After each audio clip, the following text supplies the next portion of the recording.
Assalamualaikum. In this video, how to convert an image into a shape in Photoshop. Let's begin.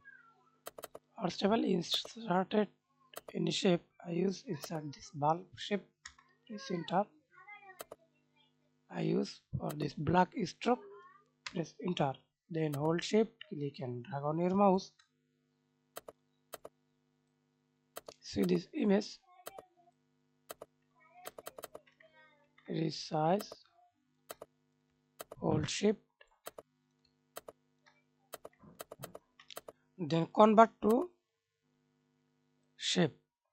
Right click. Create a first of all create a clipping mask.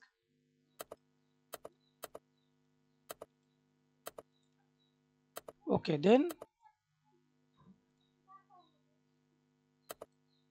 I change this stroke color.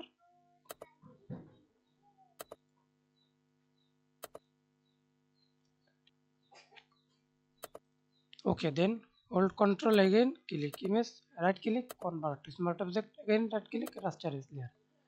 Now we can see this convert an image into a shape.